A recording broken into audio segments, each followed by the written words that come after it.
여러분 안녕하십니까? 한국의 초등학교 알아보기 시리즈 그 세 번째 영상입니다. 경상북도와 함께 이 영상을 제작하게 되었는데요. 한국의 초등학교 교육 문화에 대해서 궁금하신 분들과 그리고 학부모님, 예비 학부모님을 위한 정보를 드리고자 한국의 초등학교 알아보기라는 주제로 여러 영상들을 차근차근 소개해드리고 있습니다. 이번 세 번째 영상에서 소개해드릴 내용은 무엇인지 함께 슬라이드를 보면서 이야기해 보겠습니다. 네, 1, 2학년 학생과 학부모 많이 계시죠? 가장 학교에 대해서 공부하고 이제 궁금하신 내용이 많으신 분들이 바로 1, 2학년 학생과 학부모입니다. 그러한 1, 2학년 학생과 학부모들이 가장 궁금해할 초등학교 내용과 생활 적응하는 방법에 대해서 이번 시간에는 소개해 드리겠습니다. 이 영상을 통해서 여러분과 함께하고 있는 저는요, 대구 영선초등학교에서 근무하고 있는 류효준입니다. 초등학교 담임 교사로서 13년 동안 이제 근무를 해왔고요. 대구광역시 교육청에서 근무를 하고 있습니다. 그리고 여기 경상북도 가족센터에서 한국어 강사와 국어 강사로도 활동을 하고 있습니다. 오늘 세 번째 영상에서는 차근차근 이 세 개의 목차를 설명드릴 텐데요. 첫 번째는 학교 생활 적응을 위한 생활 지도입니다. 두 번째는 1학년의 입학 초기 적응 활동에 대한 소개입니다. 마지막 세 번째는 1, 2학년에서 가르치고 배우는 교과목입니다. 그러면 첫 번째 학교 생활 적응을 위한 생활지도 먼저 소개해 드리겠습니다. 네, 처음에 이제 학교에 입학하다 보면은 가장 먼저 학교에 어떤 시설이 있는지, 그 시설에서 무엇을 하게 되는지 학교에서도 교육을 합니다. 어, 담임 선생님께서 1학년 아이들을 데리고요. 3학년 학기 초에 첫 주에 보통은 학교를 다 같이 돌아봅니다. 예를 들면 1학년 일반 담임 선생님께서 1학년 일반 학생들을 한 줄로 세워서 학교 전체를 한번 돌아보면서 여기는 어떤 교실인지 어떤 공간인지 소개하면서 무엇을 할 때 이곳을 찾아오면 되는지 소개하는데요. 아마 이것이 궁금하신 학부모님도 많을 것 같습니다. 그래서 제가 사진과 글로 준비를 했습니다. 학교에는 다양한 목적을 가진 여러 가지 시설들이 있어요. 꼭 필요한 시설들의 위치와 이용 방법을 익혀서 학교 생활에 적응할 수 있도록 도와주세요. 가장 먼저는 친구들과 공부하는 우리 반 교실에 대해서 아이들이 익혀야겠죠. 두 번째는 이제 깨끗하고 청결한 화장실입니다. 쉬는 시간 혹은 쉬는 시간이 아니더라도 이제 선생님께 말씀드리면 화장실을 갈 수 있기 때문에 화장실 공간에 대해서 어디 있는지 익히고 그리고 그곳을 갈 때 선생님께 말씀드리고 언제든 가면 된다라는 거 아이에게 교육해주면 좋을 것 같습니다. 그리고 학교마다 점심 식사를 하는 급식실이 있습니다. 때로는 급식실 공간이 없어서 교실에서 식사를 하는 학교도 있습니다. 그리고 아픈 학생을 돌봐주는 보건실이 있거든요. 보건실에는 보건 선생님께서 언제든 학생들을 맞이하고 치료해 주십니다. 가장 먼저 중요한 교실에 대해서 조금 더 소개를 드릴게요. 내가 속한 학년과 반을 알고 나의 교실을 스스로 찾아갈 수 있어야 되는데요. 처음 입학하고 나서는 몇 번 이것이 어렵습니다. 그렇기 때문에 학부모님께서 교실을 이렇게까지 자녀를 데려다 주는 경우도 있고 때로는 학교에 출입이 불가능한 경우에는 이제 교문에서 자녀를 이렇게 넣어주면은 교실을 자연스럽게 친구들과 또 학교 교문부터 서 있는 선생님께서 이렇게 학생들을 교실까지 안내해 줄 겁니다.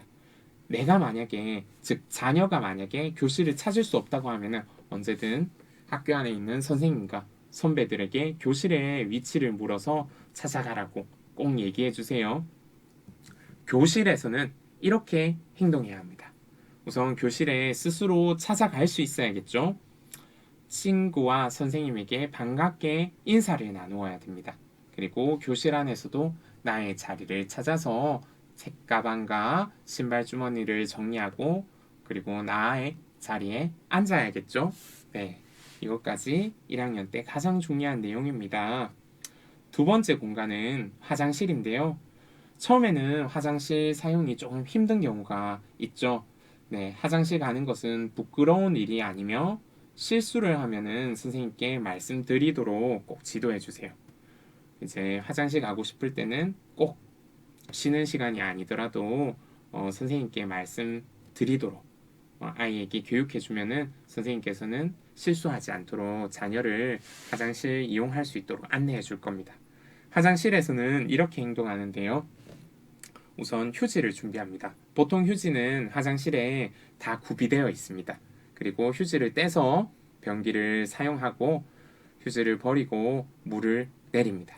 그리고 손을 씻고 꼭 교실로 다시 돌아오도록 이야기해 주세요. 네, 세 번째 공간은 급식실입니다. 급식실에서는 이제 밥을 먹잖아요. 근데 각 반마다 정해진 시간이 있기도 합니다. 정해진 시간에 한 반이 모두 함께 밥을 먹으러 급식실로 이동을 합니다. 못 먹거나 알러지가 있는 음식은 미리 담임 선생님께 알리도록 합니다. 급식실에서는 이렇게 행동하면 좋습니다. 손을 씻고 급식실에 가야 되고요. 줄 서서 급식실에 갑니다. 급식을 받고 조심조심 이동해서 음식이 흘리지 않도록 해야 되고요.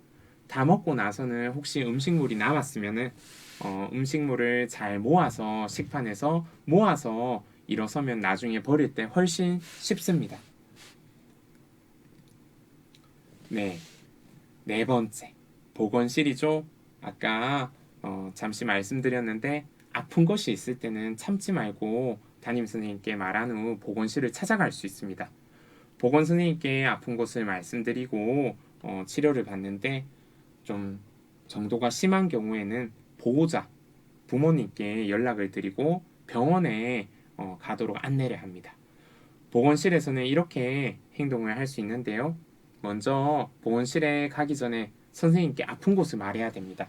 그리고 보건실에 혼자 갈 수 있다면 혼자 가고 혹은 아니면은 혼자 가기 힘들다면 꼭 선생님께 말씀드려서 친구나 아니면 선생님과 함께 보건실로 이동합니다. 보건실에 가면은 보건 선생님이 계신데요. 아픈 곳을 말하고 처치를 받습니다. 그래서 처방을 받거나 치료를 받습니다. 그리고 처치받고 교실로 돌아오면 되는데 만약에 상황이 안 좋거나 상태가 안 좋으면은 이 보건실에서 조금 누워서 휴식을 하는 공간도 있고요. 혹은 아니면은 그 정도가 심하고 이 학교에 더 이상 학습을 하기 어려운 경우에는 가정에 전화를 해서 이렇게 병원 진료를 받을 수 있도록 안내를 합니다. 네, 이렇게 시설 이용에 대해서 말씀을 드렸고요. 학용품 활용에 대해서도 안내를 좀 드리겠습니다. 학습을 할 때 활용하는 기본적인 도구, 바로 학용품이죠. 그것의 사용법을 익혀서 바르게 활용해야 합니다. 이름을 써서 잃어버리지 않도록 하고 아껴 쓰도록 하는데요. 학용품을 용도에 맞게 활용하지 않으면 안전사고의 위험성이 있습니다. 우선 가장 큰 나의 물건, 학교에서 쓰는 학용품으로는 책상과 의자가 있겠죠. 이런 책상과 나의 의자를 바르게 앉아주어야 내 건강과 그리고 학습에 도움이 됩니다. 두 번째는 가위와 풀, 특히 가위나 칼 같은 부분은 굉장히 사고가 날 수 있는 부분이거든요. 그렇기 때문에 의도치 않게도 다른 사람 혹은 나를 다치게 할 수 있기 때문에 굉장히 조심해야 된다는 내용, 가정에서도 지도를 꼭 부탁드립니다. 이러한 가위와 풀, 여러 학용품을 바르게 사용해야 됩니다. 그리고 가장 많이 쓰는 학용품은 연필과 지우개겠죠. 연필과 지우개 바르게 사용하기. 이것도 안내해 주세요. 그리고 정리존돈이 있습니다. 교실에는 나의 물건이 있고요. 나의 공간이 있어요. 그것들은 스스로 정리해야겠죠. 교실에 들어가기 전에 우선 실내화로 갈아 신은 후에 가방, 사물함, 서랍을 정리하여 수업을 준비하면 됩니다. 아래 사진을 보시면 교실 앞에 바로 신발장을 두는 경우가 많아요. 그렇기 때문에 교외에서 신고 온 운동화를 벗어서 이곳에 넣고 실내화로 갈아 신고 실내화를 신고 교실로 들어갑니다. 그럼 교실에 들어가면은 나의 자리로 가서 가방을 정리하고 그리고 또 사물함을 정리해서 오늘 필요한 물품, 교과서 혹은 학용품은 서랍에 넣어두면은 오늘 수업을 할 때 훨씬 더 꺼내두기 좋겠죠? 네, 이렇게까지 하면은 학습의 준비가 된 것입니다. 학교는 여러 사람이 같이 생활하는 곳입니다. 그렇기 때문에 규칙과 예의가 굉장히 중요한데요. 학교 안에서 지켜야 할 규칙과 예의가 뭐가 있는지 한번 살펴볼게요. 여러 사람들이 함께 생활하는 학교에서는 지켜야 할 규칙과 예의가 있습니다. 규칙과 예의를 지켜 선생님, 친구들과 즐거운 학교 생활을 할 수 있습니다. 수업 시간 종은 수업 시간과 쉬는 시간을 알려줘요. 수업 시간에는 수업 시간이기 때문에 더욱더 수업에 집중하고 이렇게 선생님 말씀에 잘 따라야 되고요. 수업 중이 울려서 쉬는 시간이 되면은 그때 나의 휴식이 되기 때문에 이러한 수업 시간과 쉬는 시간을 알고 구별해서 거기에 맞는 나의 행동을 해야 된다는 거 집에서도 교육해 주세요. 그리고 학교는 쓰레기가 나옵니다. 학습 결과로 나오는 여러 쓰레기들을 쓰레기통에 분류해서 버린다는 거 학생들에게 학교에서도 안내하지만 가정생활을 하면서도 이러한 분리수거를 교육해 주시고 실천한다면 학교에서 분류하는 활동을 애들이 더욱더 잘 실천할 수 있을 것입니다. 그리고 마지막으로 친구와 선생님께 바르고 고운 말을 쓰는 이 규칙과 예의는 정말 중요합니다. 요즘 점점 더 학교 폭력에 대한 민감성이 높아지고 학교 폭력에 대한 내용을 굉장히 엄격하게 생각하고 있습니다. 그렇기 때문에 잘못 사용한 거친 말 그리고 욕설이 학교 폭력이 될 수 있기 때문에 꼭 가정에서는 이렇게 자녀의 말과 행동에 대해서 주의할 수 있도록 예의를 갖춘 바르고 고운 말을 할 수 있도록 안내해 주시기 바랍니다. 네, 두 번째입니다. 1학년 입학 초기 적응 활동으로는요. 한글 교육이 뭐니 해도 가장 중요합니다. 1학년 학생들의 수업은 3월 초에, 즉 3월 2일 날 입학한 이후부터 시작되는데요. 입학 이후에는 입학 초기 적응 활동을 합니다. 그때 가장 중요한 내용은 학교 생활에 적응하는 방법을 익히고 한글 교육에 중점을 두는데요. 한글 교육에 중점을 두는 이유는 우리가 사용하는 말과 글을 알아야지 우리가 학습할 내용을 말하고 듣고 읽고 쓸 수 있기 때문입니다. 그렇기 때문에 학교에서는 초등학교 한글 교육을 강조하는데 자음과 모음부터 차례대로 배웁니다. 그리고 놀이 활동을 중심으로 즐겁게 글자를 익힙니다. 한글을 모르고 입학하는 경우도 있습니다. 그럴 때 교실에서 한글 교육에 신경 써주시기 때문에 크게 걱정할 필요는 없지만 그래도 한글을 익히고 입학하는 경우도 많습니다. 그렇기 때문에 자녀가 학습에 한글을 이용한 학습에 조금 더 빨리 이해할 수 있으려면은 한글을 이해할 수 있도록 입학한 자녀의 한글 교육에 대해서 가정에서도 같이 신경을 써주시면 자녀가 한글을 습득하는 것이 훨씬 더 빨라질 것입니다. 네, 가정에서는 여러 가지 책들로 독서와 글자에 조금씩 친숙해지도록 도와주세요. 또 한글 교육뿐만 아니라 1, 2학년 학생들, 1학년 특히 입학 초기 적응 활동에는 안전교육을 중점적으로 하는데요. 1, 2학년 학생들은 바른 생활, 슬기로운 생활, 즐거운 생활이라는 교과를 통해서 생활 중심의 체계적인 안전교육을 받게 됩니다. 초등학교 안전교육은요, 이렇게 사진처럼요, 직접 한번 그 상황을 맞이하고 해보는 것처럼 체험 중심 학습으로 운영됩니다. 학교별로 체계적인 안전교육 계획이 있습니다. 1년 동안 어떤 식으로 안전교육을 진행할지 이렇게 체계적으로 계획을 세우고 진행하게 됩니다. 그리고 그러한 안전교육은 생활, 교통, 신변, 재난 영역의 안전교육으로 다양하게 이루어집니다. 이러한 안전교육이 학교에서 계속 강조되고 있는데요. 생활 속에서도, 즉 학교 밖에서도 안전에 대한 중요성을 꾸준히 강조하고 실천할 수 있도록 가정에서도 지도 부탁드립니다. 마지막 세 번째, 1, 2학년 교과목. 어떤 교과목을 학교에서는 배울까요? 초등학교 교육과정은 교과와 창의적 체험 활동으로 이루어집니다. 지난 첫 번째 강의 시간 때 이러한 교과 내용, 창의적 체험 활동에 대해서 소개했는데요. 1, 2학년 학생들이 배우는 교과는 국어, 수학, 통합 교과입니다. 왼쪽에 1, 2학년을 묶어서 이렇게 국어, 수학, 바른 생활, 슬기로운 생활, 즐거운 생활 이렇게 5개의 교과가 나오죠. 바른 생활, 슬기로운 생활, 즐거운 생활은 함께 내용을 묶어서 지도하게 되는 통합교과입니다. 이러한 통합교과는 기본 생활습관, 탐구활동, 표현 놀이 중심의 교과입니다. 교과 외에도 다양한 창의적 체험활동을 합니다. 창의적 체험활동은 지역, 학교 선생님마다 교육 내용이 다르고 교과서가 없습니다. 한 주에는 1, 2학년 같은 경우에는 23시간 정도의 수업을 받습니다. 이러한 교과목을 지도하기 위한 교과서는 무엇이 있는지 한번 볼게요. 학기별로 배우는 교과서가 다양하므로 분실하지 않도록 잘 챙겨야 합니다. 교과서마다 학년, 반 이름을 꼭 써서 잃어버리지 않도록 해야 되는데요.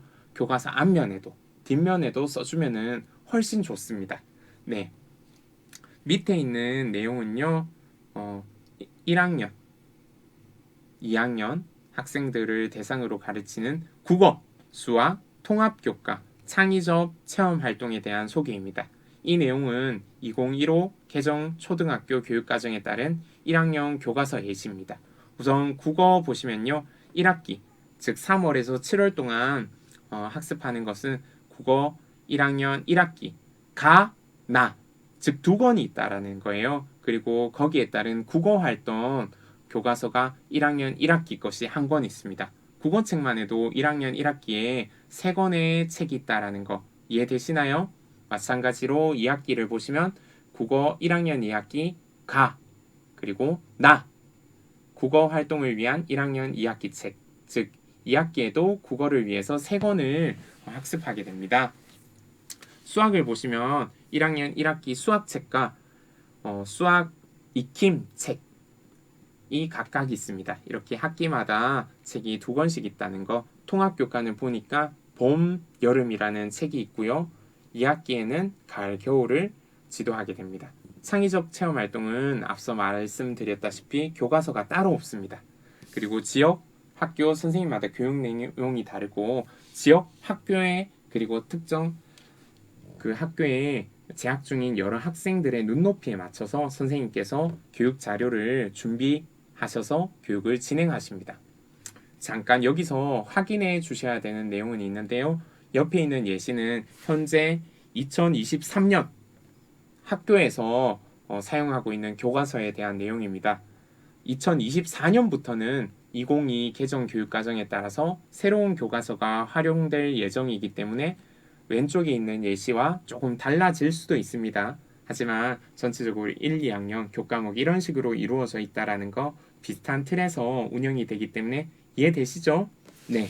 그러면은 오늘 한국의 초등학교 알아보기 그 3번째 강의를 마칠 시간입니다. 오늘은 1, 2학년 학부모님이 궁금하실 내용으로 많이 준비해 보았는데 오늘 강의를 들어주신 학부모님 그리고 여러분들께 감사드립니다. 수고 많으셨습니다.